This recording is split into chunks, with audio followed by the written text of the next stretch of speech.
जिंदगी के भिन्न रंगों को समेट कहानी का आकार देता हूं। कुछ इसलिए ही तो कहानीकार कहलाता हूं।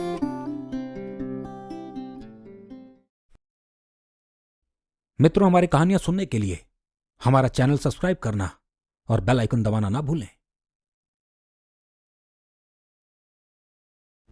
कहानियों के घर में आपका स्वागत है। मैं हूं कहानीकार सुधांशु राय और आज की कहानी का नाम है अदृश्य। डॉक्टर अविरम सालों बाद भारत लौटे थे। मुंबई के कालीशान बंगलों में उनके रहने की व्यवस्था भी कर दी गई। एपी मेंटल असाइलम के डायरेक्टर मनोज प्रधान ने उनको खास तौर पर यहां के कुछ केसेस पर मदद के लिए बुलाया था। असल में पागल खाने के कुछ मरीजों की हरकतें अजीब हो गई थीं। बीच रात कोई चिल्लाने लगता मानो मरने को हो, तो कोई जमीन को खुरेदने लगता, इस हद तक कि उसके हाथ लहूलुहान हो जाते। डॉक्टर अविरम ठीक शाम 8 बजे उस पागलखाने पहुंच गए। मनोज जी मेरा इंतजार करते होंगे, मैं डॉक्टर अविरम। रिसेप्शन पर बैठी फ्रंट स्टाफ को अविरम ने अपना विजिटिंग कार्ड दे दिया। सामने बैठी औरत ने कुछ देर डॉक्टर को घूरा, फिर कुछ बुदबुदाने लगी। थोड़ी देर इधर उधर देखने के बाद उसने मनोज को कॉल किया। सर, कोई डॉक्टर अविरम आए हैं। जी, भेजती हूं। आप सामने कॉरिडोर से आगे चले जाइए, सबसे कोने का कैबिन उनका है। शाम को लोग कम होने के कारण कॉरिडोर सूना सा था। मंद रोशनी आगे का रास्ता दिखा रही थी। जाते वक्त एक कमरे के दरवाजे पर न जाने क्यों डॉक्टर रुक गए। उन्हें लगा मानो दरवाजे के ऊपरी हिस्से में लगे कांच से कोई झांक रहा है। ध्यान से देखने पर उनकी धड़कन कुछ पल के लिए तेज हो गई। 2 बड़ी लाल आंखें कमरे के भीतर से उनकी ओर झांक रही थी और एक आवाज उन तक पहुंच रही थी। आ गए, हम सब तुम्हारा स्वागत करेंगे। हमें तुम्हारे खून की सुगंध यहां तक आ रही है। बस कुछ पल की देरी और फिर। अरे अविरम, कैसे हो भाई? वहां क्यों रुक गए? अपने कैबिन से बाहर आए मनोज ने डॉक्टर अविरम का ध्यान तोड़ दिया। अविरम को मानो आवाज अंदर तक दहला गई थी। वो स्तब्ध वहां खड़े इस बात की पुष्टि करने लगे, जो सुना क्या वो सच था? अरे आओ भाई, फिर डिनर पर भी चलना है। मनोज के जोर देने पर अविरम उस कमरे की ओर निहारते आगे बढ़ गए। आओ, मैंने चाय भी मंगवा ली है। थोड़ी देर कैबिन में बैठते हैं, फिर पेशेंट्स को देखने चलेंगे।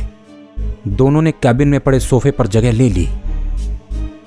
हाँ, तो मुझे डिटेल में बताओ, क्या है जिसको यहाँ के नामी डॉक्टर्स भी नहीं संभाल पा रहे? अविरम ने गर्म चाय की एक घूंट गले से नीचे उतार ली।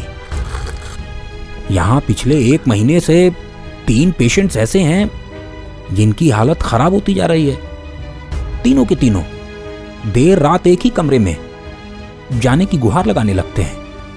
कहते हैं उनका कोई वहां इंतजार कर रहा है, और जब हम उनकी बात अनसुनी कर देते हैं तो तीनों अजीब हरकतें करने लगते हैं। एक की सांसें रुकने लगती हैं और वो कहने लगता है बस कुछ ही देर में वो मर जाएगा। दूसरा जमीन को सुबह तक खुरेदता रहता है। वहीं तीसरे का पूरा शरीर कांपने लगता है। उसकी आंखें ऊपर को चढ़ जाती हैं और उसके मुंह से खून लगातार बाहर निकलने लगता है। चौंका देने वाली बात यह है कि वो रह रहकर बिम्बीक को बुलाते हैं और फिर हंसने लगते हैं। मनोज का चेहरा पूरा लाल हो चुका था, मानो उस मंजर को सोचने भर से उसका पूरा शरीर जकड़ सा गया हो। तो आप लोगों ने मेडिकली क्या ट्रीटमेंट दी? अविरम हैरान थे। कुछ भी काम ना आया तो हम इन्हें रात को सेडेटिव दे देते हैं, जैसे पूरी रात बेहोशी की हालत में होते हैं। फिर हमने डिसाइड किया कि आपसे मशवरा लिया जाए। मनोज ने चाय का कप टेबल पर रख दिया। चलिए एक बार मिलते हैं तीनों से। डॉक्टर अविरम खड़े हो गए। मनोज ने अगुवाई कर उन्हें आगे का रास्ता दिखाया। मंद रोशनी वाले कॉरिडोर से होते हुए वो दोनों एक कमरे के बाहर पहुंच गए। वहां 2 कर्मचारी पहले से ही उनका इंतजार कर रहे थे। खोलो, मनोज ने लॉक खोलने को कहा। एक कर्मचारी ने दरवाजा खोला। अंदर खिड़की के ठीक सामने एक व्यक्ति बैठा था। वो बिना कुछ बोले बुत बना बाहर की ओर ताक रहा था। सबसे पहले इसी मरीज की हालत खराब हुई थी। मनोज अंदर आकर एक तरफ खड़ा हो गया। डॉक्टर अविरम ने बिना कुछ बोले पहले तो पूरे कमरे को ठीक से देखा और फिर पेशेंट के करीब आकर बैठ गए। क्या देख रहे हो बाहर? अविरम ने पूछा, पर वो पेशेंट मौन बैठा रहा। मैं तुम्हारा इलाज करने आया हूं, मुझसे बात नहीं करोगे तो ठीक कैसे होगे? पेशेंट अभी भी एकटक बाहर देखे जा रहा था। फिर वो एकदम से मुड़ा और तेजी से डॉक्टर अविरम की ओर लपका। डॉक्टर ने हाथ से इशारा कर सबको अपनी जगह खड़े रहने के लिए कहा। पेशेंट डॉक्टर के बिल्कुल करीब आ गया और फिर हंसने लगा। सुनकर भी अंदर आ गए। बनना चाहते हो या हमारी तरह उसके मुरीद बनना चाहते हो? अविरम उसके हाव भाव को पढ़ने में लगे थे। किसकी बात कर रहे हो? किसके मुरीद हो तुम? बिम्बीक, वो सब कुछ जानता है। एक बार जो उसका हो गया फिर उसी का होकर रह जाता है। मिलना चाहते हो उससे तो रात 1 बजे के बाद उस छोटे कमरे में चले जाना, वो तुम्हें मिल जाएगा। इतना कह वो पेशेंट वापस कुर्सी पर बैठ गया और फिर बाहर देखने लगा जैसे कुछ हुआ ही ना हो। डॉक्टर अविरम का गला सूख चला था। मैं समझ नहीं पा रहा, मुझे बाकी 2 पेशेंट से ही मिलना है। दोनों कर्मचारियों ने पहले एक दूसरे का मुंह देखा, फिर उन कमरों की ओर बढ़ने लगे जहां वो दोनों पेशेंट्स थे। जाते वक्त डॉक्टर हर कमरे को बारीकी से निहारते जा रहे थे। हमें 11 बजे तक इन सब मरीजों से पूछताछ कर लेनी होगी। उसके बाद इनको इंजेक्शन देकर सुला दिया जाता है और इन सब के कमरे बंद कर दिए जाते हैं। मनोज जल्दबाजी में आगे बढ़ रहा था। अविरम एक एक कर दोनों पेशेंट से मिला, पर दोनों ही बदहवास से थे। एक कोरी दीवार को ताके जा रहा था, वहीं दूसरा नीचे फर्श पर बस उंगलियां फेरता रहा। दोनों ने ही अविरम से ऐसे बात की मानो वो शब्द वो सुन सकते थे जो डॉक्टर को उन 2 बड़ी लाल आंखों वालों ने कॉरिडोर में कही थी। आ गए, हम सब तुम्हारा स्वागत करेंगे। हमें तुम्हारे खून की सुगंध यहां तक आ रही है, बस कुछ पल की देरी और फिर। ये बिम्बीक कौन है जिसका नाम ये तीनों ले रहे थे? अविरम न जाने कितने सवालों से घिर चुके थे। मनोज का चेहरा फीका पड़ गया, उसके हाथ कांपने लगे। उसका नाम कोई नहीं लेता, ये पेशेंट्स यही सिर्फ उसका नाम लेते हैं। बिम्बीक को मरे 1 साल हो चुके हैं और ये पेशेंट्स 3 महीने पहले यहां आए हैं। फिर ये बिम्बीक को जानते कैसे हैं? क्या वो उसी रूम में रहता था जिसकी बात वो कर रहे हैं? अविरम ने मनोज की ओर देखा।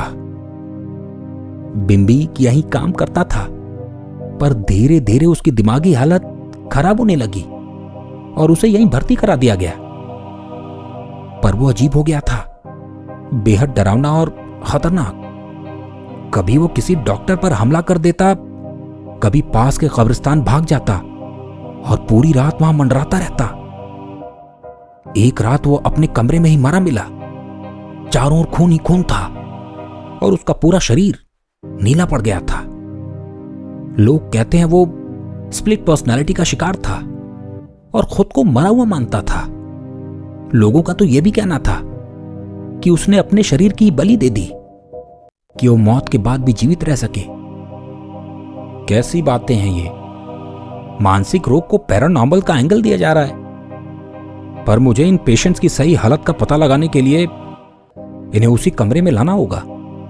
जब तक मुझे पता नहीं चलेगा कि वो क्या महसूस करते हैं, इनका ट्रीटमेंट पॉसिबल नहीं है। पहले उनकी सोच को काल्पनिक सिद्ध करना होगा ताकि ये वास्तविक जीवन को देख सके। डॉक्टर अविरम बात करते करते रुक गए। क्या हुआ? मनोज खड़ा उनको देखे जा रहा था। पेशेंट्स का उसी कमरे में जाना खतरनाक साबित हो सकता है। इसकी इजाजत मैं नहीं दे सकता। देखिए, इंप्रूवमेंट के लिए यह करना जरूरी है, डॉक्टर ने जोर दिया। मनोज ने कुछ सोचने के बाद हां बोला। ठीक है, पर हम सिक्योरिटी से भी कुछ लोग बुला लेंगे ताकि कुछ भी गड़बड़ हो तो हालात को काबू में लाया जा सके। ठीक है, तो आज रात ही हम पेशेंट्स को वहां ले जाएंगे। चलो डिनर कर लेते हैं। अविरम ने मनोज के कंधे पर हाथ रख आगे बढ़ने का इशारा किया। देर रात तीनों मरीजों को उसी कमरे के बाहर लाया गया जिसमें बिम्बीक मरा मिला था। एहतियातन 4 सिक्योरिटी गार्ड्स भी बुलाए गए थे जो किसी भी अज्ञात परिस्थिति को संभालने में सक्षम थे। मनोज जी, आप लोग बाहर ही रहेंगे। मुझे बिल्कुल एकांत चाहिए और किसी का वहां होना मेरी ट्रीटमेंट के लिए ठीक नहीं होगा। डॉक्टर अविरम अपनी डायरी और बैग के साथ तैयार थे, पर इनके साथ अकेले अंदर जाना खतरनाक हो सकता है। आपकी जान भी जा सकती है। कम से कम सिक्योरिटी गार्ड्स को तो अंदर ले जाइए। नहीं, और वैसे इन तीनों पेशेंट्स के हाथ बंधे तो हैं। भला बंधे हाथों से ये क्या कर लेंगे? डॉक्टर ने आगे किसी की ना सुनी और अंदर आकर दरवाजा बंद कर लिया। भीतर सिर्फ एक पुराना बल्ब जल रहा था। दीवार पर कई निशान बने थे।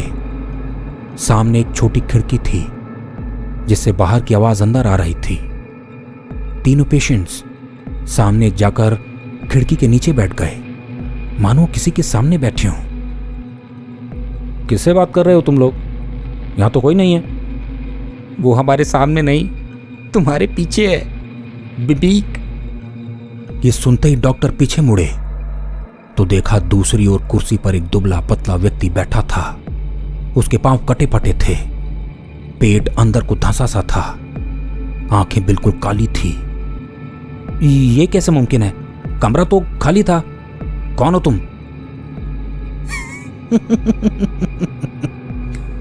सब मेरी ही बातें करते हैं यहां। सबको मालूम है कि मुझ तक आना पड़ेगा और खुद को समर्पित करना पड़ेगा। एक बार जो मेरा हो गया वो मेरा ही रहता है। फिर अंत में सब मुझे अपना शरीर दे देते हैं। बिम्बीक, पर तुम तो मर चुके हो। डॉक्टर फटी आंखों से बिम्बीक को देखने लगे। बहुत प्यास लगी है, मुझे तुम तीनों का खून चाहिए। बिम्बीक उठा और बिना रुके उन तीनों का खून पीने लगा। तीनों मरीज मानो खुद को मरता पा सुकून महसूस कर रहे थे। कुछ ही पल बाद तीनों मर गए और बिम्बीक का खून से सना मुंह देख अविरम ठंडा पड़ गया। वो जोर जोर से हंसता रहा।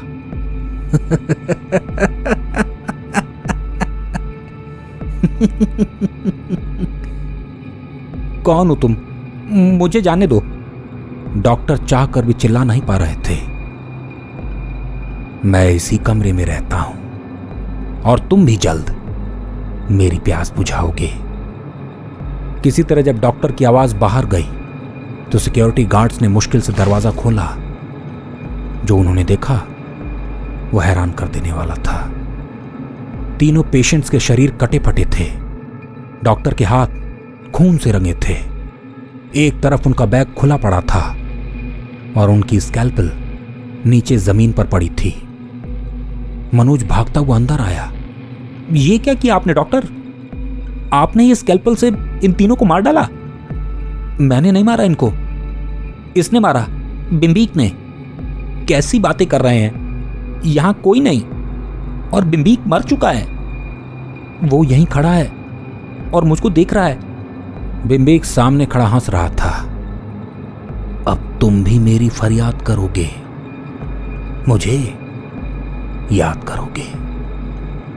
डॉक्टर बाहर की ओर भागने लगे, पर कुछ दूर पहुंचते ही गिरकर बेहोश हो गए। अब उस पागल खाने में एक और पागल जुड़ गया है। अविरम देर रात यही कहता है। वो मुझे बुला रहा है, मुझे जाना है। इसी के साथ मैं इस कहानी और अपनी वाणी दोनों को विराम देता हूं। मित्रों, यदि यह कहानी आपको पसंद आई तो इसे लाइक और शेयर जरूर करें। और हां, हमारी कहानियां सुनते रहने के लिए हमारा चैनल सब्सक्राइब करना और बेल आइकन दबाना ना भूलें। आप हमें फेसबुक पर सुधांशु राय ऑफिशियल और इंस्टाग्राम पर कहानीकार सुधांशु राय के नाम से खोज सकते हैं।